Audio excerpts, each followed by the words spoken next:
네, 바로 이어서 두 번째 저희 발제 듣겠습니다. 두 번째 발제는 삼육대학교의 김영미 교수님께서 K스포츠 한궁과 노인생활체육 운동 효과라는 주제로 발표해 주시겠습니다.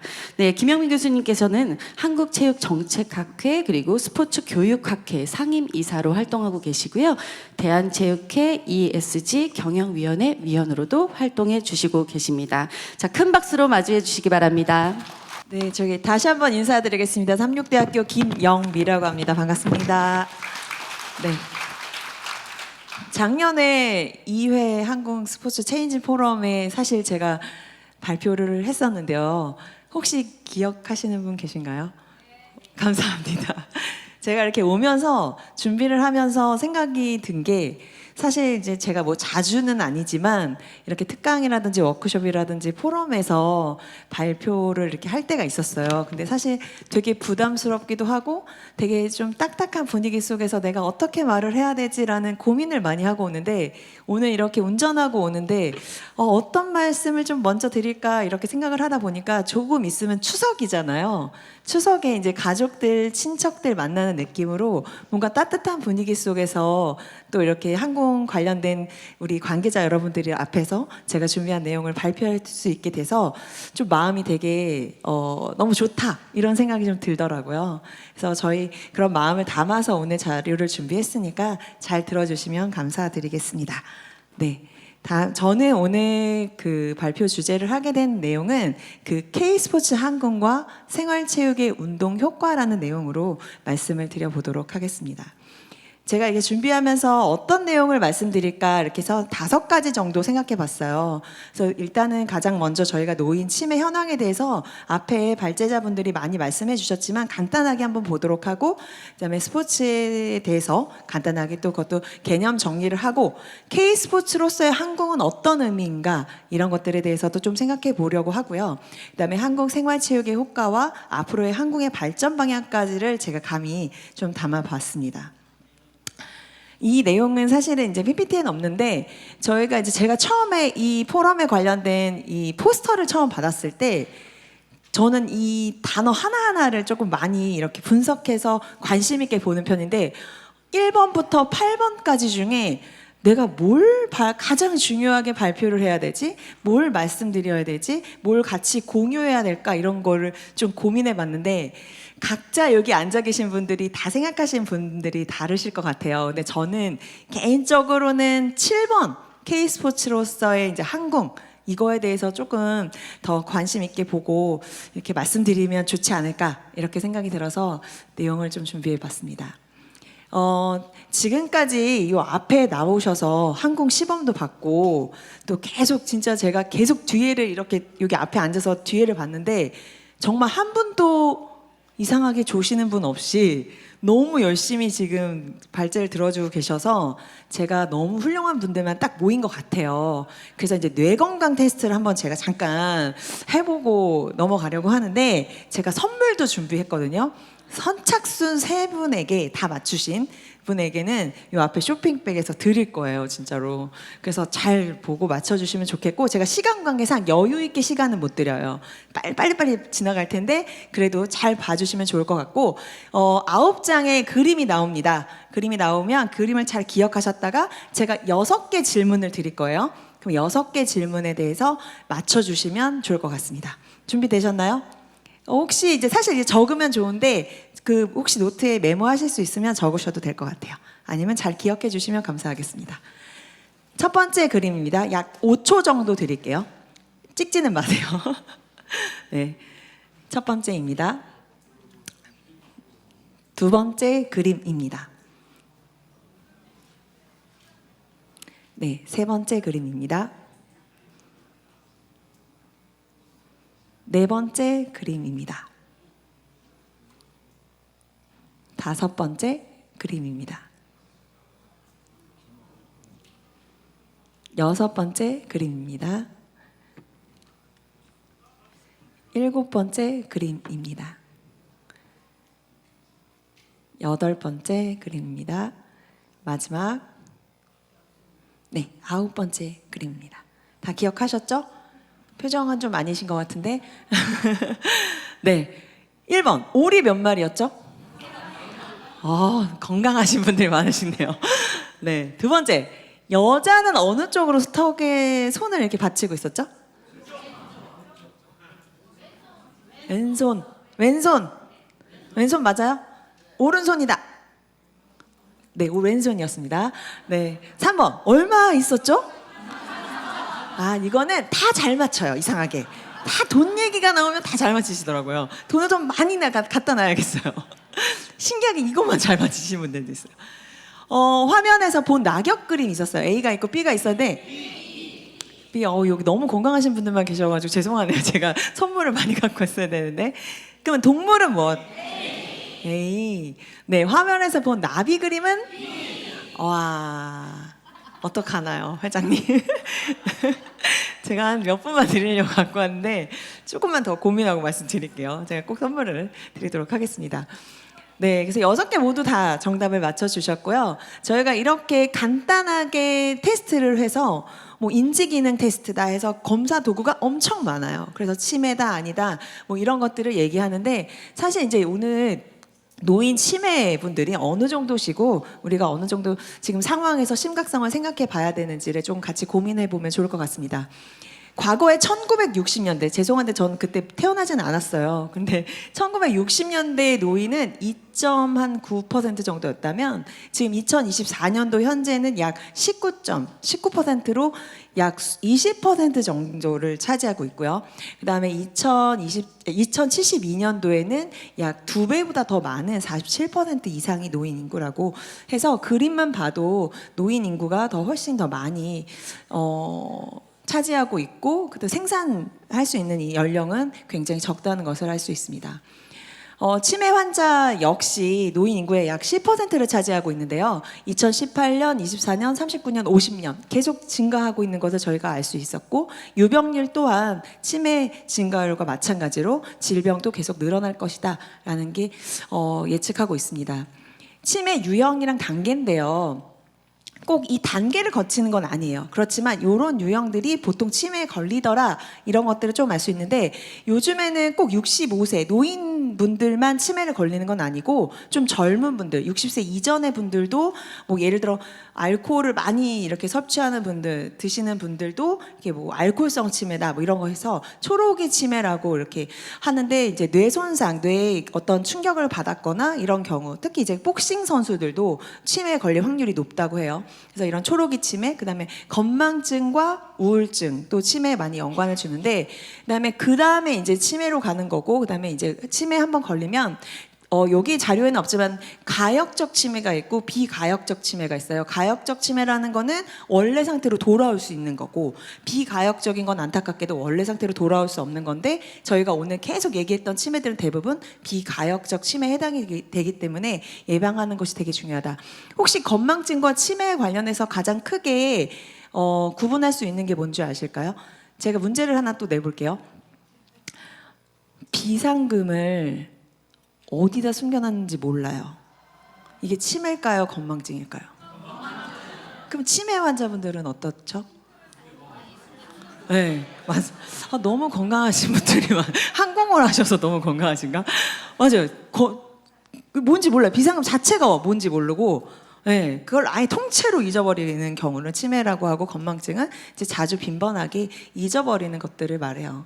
그래서 저도 이제 뭐 조금만 잊어버려도 이제 핸드폰 하면서 핸드폰이 어디 갔지? 이러면서 그냥 나 치매인가 봐 이러는데 사실 그런 말도 사실은 저희가 좀 조심해야 되지 않을까 이렇게 생각이 들고 크게 유형을 보면은 알츠하이머, 혈관성, 그다음에 기타 유형이라고 나누어지고요. 알츠하이머는 뇌세포가 퇴화되면서 나타나는 현상이고요. 혈관성 치매는 뇌 혈액이 이제 공급이 원활하지 않아서 생기는 것들을 말하고 그다음에 그 외에 굉장히 많은 치매 유형이 있습니다.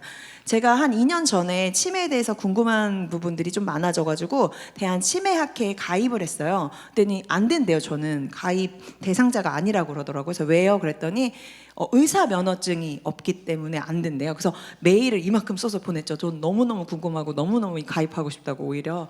그랬더니 그랬더니 중요한 뭐 컨퍼런스나 자격증 주는 거 외에는 들을 수 있게 해주셔서 메일을 받고 중요한 자료를 가끔 보는데 유형이 정말 생각보다 많아요. 복합적인 것도 많고.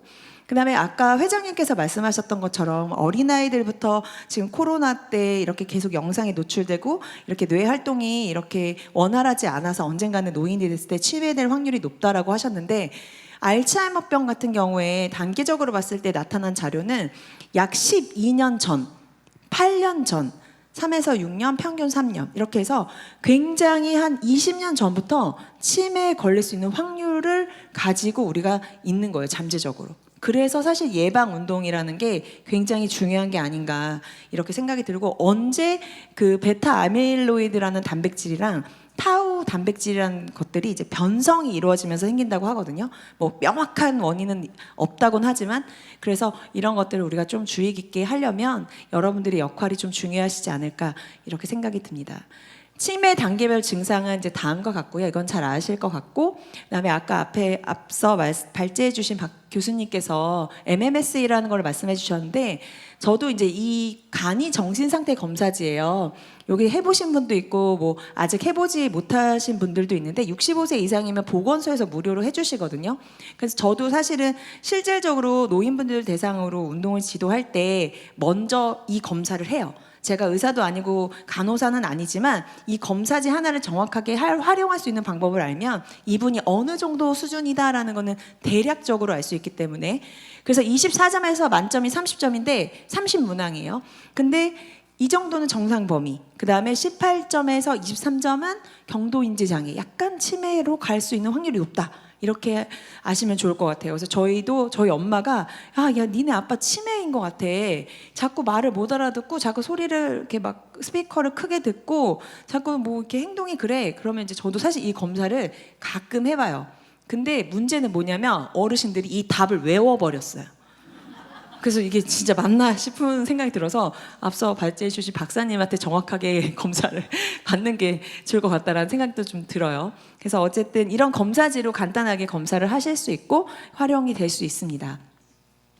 치매의 효과가 굉장히 많아요. 그래서 약물 치료도 있고 병원 치료도 있고 우리가 소위 말하는 이제 환궁을 통한 운동, 그다음 그 외의 활동들, 다양한 활동들이 있는데 약물 치료는 일단은 어느 약물을 얼마만큼 써야지 좋다라는 거는 학회에서 그쪽 그 치매 학회에서 굉장히 많이 의사분들이 나와서 논의를 하세요. 어떤 대상에게 어느 정도의 약물을 어떻게 복용했더니 좋아지더라, 지연되더라 이런 것들이지 뭐 다시 원래 상태로 돌아간다 이건 아니었어요. 그다음에 항상 제가 느끼는 것 중에 하나는 가끔 그 워크숍들을 할 때 많은 의사분들이 나와서 쭉 발표를 하시고 마지막에 항상 하는 건 결국 운동을 시키자. 뭐 이런 내용이었어요. 근데 그 운동이 너무 별로 그렇게 막 실생활에서 활용되는 운동 아닌 것 같은데 얘기는 하시더라고요. 그래서 우리가 이런 항궁을 정확하게 알고 지도하고 하다 보면은 노인분들에게 훨씬 더 운동 치료로 항궁이 좋지 않을까 이렇게 생각이 들어서 자료를 준비해 봤고요. 저희가 이제 스포츠에 대해서 K 스포츠 항궁이라는 주제인데 스포츠에 대한 개념은 크게 경쟁적, 인간의 신체적 활동, 그다음에 제도화된 제도화된 규칙이라는 거는 저희가 이제 규칙 같은 게 있잖아요. 항공에서도 처음에는 이렇게 앞에서 투구했는데 이런 것들이 쏠림 현상이 있어서 넘어질 수 있어서 옆으로 투구하는 방식으로 변경됐다고 하는 것들 이런 것들이 이제 제도화된 규칙 안에서 지배되는 것들이고요. 크게 단수형과 복수형으로 나눠지는 거 아세요? 저희가 편하게 얘기하는 스포츠 알고 있는 요 밑에 검도부터 힙합까지의 종목은 생활 스포츠 지도사 자격을 국가에서 줄 수 있는 종목들이에요. 네. 그런 종목들은 그냥 복수형으로 스포츠라고 하고요.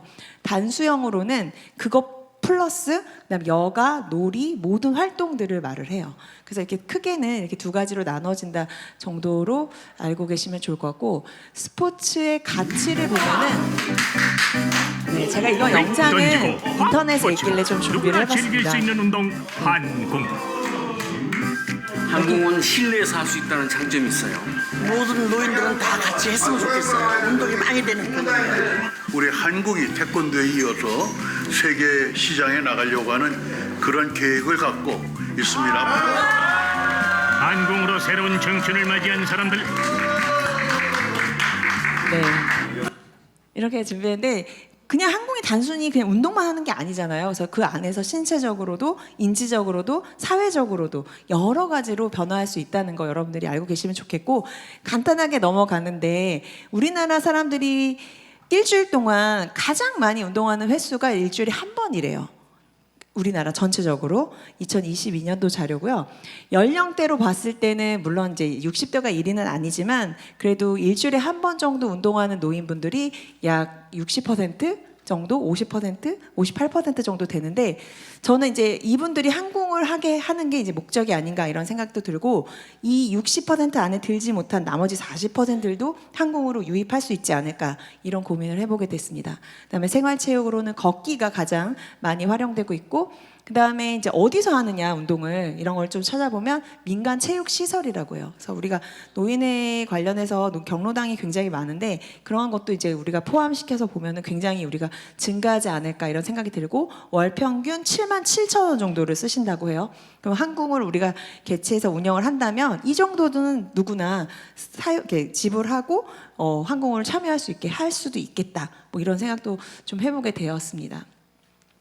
그래서 항공에 관련해서 K스포츠의 항공은 무엇인지 제가 이제 이 부분 슬라이드를 이렇게 먼저 이렇게 보내고 우리 회장님한테 조언을 많이 받았는데요. K스포츠가 뭔지 아시나요? K-팝, K 이렇게 문화에 대해서 많이 얘기하시는데, 제가 이제 챗 GPT한테 물어봤어요. K스포츠가 뭐야? 나도 모르겠는데 넌 뭐라고 생각하니? 그랬더니 K스포츠는 다양한 한국의 스포츠 활동을 얘기한대요. 다양한. 그다음에 한국에서 인기 있는 스포츠. 그러면 K야구, K축구, K골프, K태권도. 그래서 그런 것들이 있겠죠. 근데 야구가 우리나라에서 처음 만든 종목이 아니에요. 태권도는 그렇다 치지만 골프도 그렇고 축구도 그렇고 그냥 사람들이 많이 좋아하는 거예요. 네. 근데 그러면 최근에 인기 많은 저기 그 프랑스 파리에서 최근에 펜싱이 굉장히 많이 인기를 끌었잖아요. 그래서 저기서 금메달을 땄어요. 그럼 K 펜싱인가요? 우리 건가요? 그거는 인기 많으면 그냥 다 아니잖아요. 그래서 그 종주국이라는 표현을 많이 쓰거든요. 특히 이제 태권도라든지 씨름이라든지 그러면 문화적 현상과 같은 어떤 대상이 처음 시작한 나라예요. 그러면 결국 한국 자체가 그런 우리가 지금 말하는 K 야구, 골프, 축구 아니고 결국 K 스포츠는 항공이 아닌가 이런 생각이 감이 들었습니다. 그래서 한번 저도 생각을 하는데 또 챗 GPT라는 친구는 컴퓨터는 어떻게 생각하는지 또 물어봤어요. 그래서 제가 항공에 대해서 알려줘도 아니고 항공에 대해서 자세하게 좀 알려줘 이렇게 물어보면 얘가 빨리 대답을 해줘요. 네. 항공은 대한민국에서 개발된 새로운 스포츠야. 대한민국이라는 표현이 꼭 들어가서 저는 굉장히 조금 신뢰를 갑자기 하게 됐어요. 그래서 얘가 이렇게 다다다다닥 하고 자기 생각을 얘기를 해줍니다. 그럼 저도 다 믿진 않지만 그래도 이렇게 이 친구도 이렇게 생각하니까 내가 생각하는 것과 좀 접목시켜서 말씀드리면 좋겠다 이렇게 생각이 들었고, 그래서 항공 자체가 대한민국에서 개발된 스포츠고 우리가 모인 이유가 사실은 이 항공을 K스포츠로 발전시키자라는 취지로 포럼이 열리는가 아닌가 이렇게 생각이 듭니다. 항공의 특징은 안정성, 접근성, 전통과 현대의 조화, 대중적인 인기, 경기 방식이 이렇게 아무나 이렇게 좀 유연하다 이런 것들이 좀 특징이라고 우리 챗 GPT 친구가 이야기해줬어요. 갑자기 제가 이런 슬라이드를 준비했는데 제가 학생들한테 사실 하는 슬라이드였어요. 요즘에 이제 셰프들 많이 있잖아요. 인기 있는 셰프들이 많이 나오는데 요리사 여기 여성분들도 많으신데 요리하실 때 뚝딱뚝딱 잘 하시겠지만 사람마다 그 김치찌개 하나를 끓여도 맛이 다 다르잖아요. 근데 이거 하나 피자 하나 만드는데도 뭔가 노하우도 다르고 순서도 다르고 뭔가 다 달라요. 그러면 내가 항공 지도자라면 여러분들이 항공 지도자라면 어떻게 똑같은 항공을 어떻게 가르치실 거냐는 거죠. 네. K스포츠로 거듭나기 위해서. 그래서 어떤 노인도 되게 종류가 많고 특징이 많고 질환이 다르신데 어떤 노인을 얼마나 재미있게 그다음에 어디에서 좁은 데서 넓은 데서 이런 것들 그다음에 어떤 프로그램으로 이런 것들을 계획하셔야 되지 않을까. 이렇게 K스포츠로 더 거듭나려면 그래서 어떤 기대 효과를 얻으려고 하는가 이런 것들에 대해서 좀 고민을 해봤고 간단하게 담아봤습니다. 제가 생활체육과 항공에 대해서 2023년도에 논문을 한 편 쓴 적이 있어요. 그래서 이제 회장님께서 기회를 주신 게 아닌가 이렇게 생각이 드는데, 제가 이제 복지관에서 어르신들 모시고 이렇게 항공 관련된 프로그램들을 쭉 해봤고, 그거에 대해서 이제 간단하게 정리를 해보면, 항공 운동 관련해서 과연 그 75세 여성 노인분들이 얼마만큼 뭐가 좋아졌는지 보기 위해서 신체적인 거, 그 다음에 일상생활이 어느 정도 좋아졌는지, 그 다음에 심리적인 변화, 이런 것들에 대해서 봤습니다.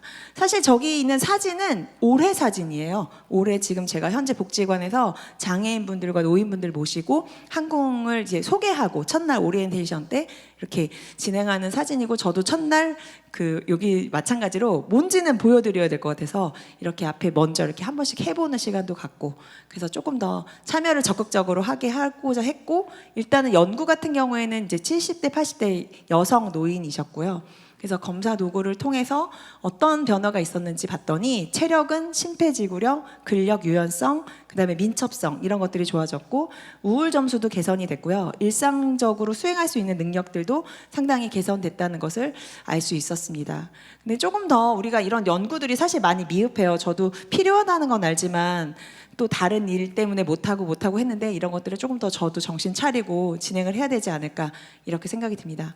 마지막으로 그 항공의 발전 방향에 대해서 말씀드리고 싶은데, 혹시 창립 연도가 언제인지 아시나요? 아까랑은 좀 다르게 좀 저조한 참여. 회장님은 대답하시면 안 돼요? 네. 2001년? 18년? 16년? 다 땡인데 어떡하죠? 2006년. 2006년 맞나요, 회장님? 네. 맞아요. 제가 찾았죠. 2009년에 이렇게 시작이 돼서 여기 2015년까지 나왔지만 2024년도까지 계속 이렇게 항공을 위해서 많은 분들이 노력해 주시고 계시고, 그 앞에 이제 회장님 계신 것 같습니다.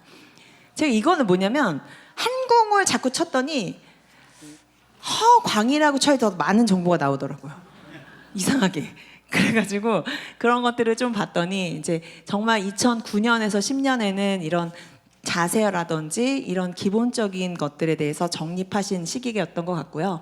2012년도에는 이제 이제 모두 담을 수는 없어서 주요 한 장 정도 사진을 담아봤는데, 항공 심판 지도자 양성을 위해서 2012년도에도 노력해 주셨고, 그 다음에 2014년도에는 문체부 정식 스포츠로 등록이 돼서 항공이 조금 더 발전하는 계기가 된 것 같고, 그 다음에 세계 항공의 날이라고 해서 2016년도에 진행이 됐었고요. 그다음에 서울특별시 장애인 한마음 체육대회 2020년도에 잠실에서 열렸고요. 2023년 노인 항공대회가 또 청양에서 있었고, 최근에 2024년 자료도 저희가 봤었고요. 그다음에 이런 포럼은 올해만 있었던 게 아니라 3년 정도 계속 진행이 됐었고요.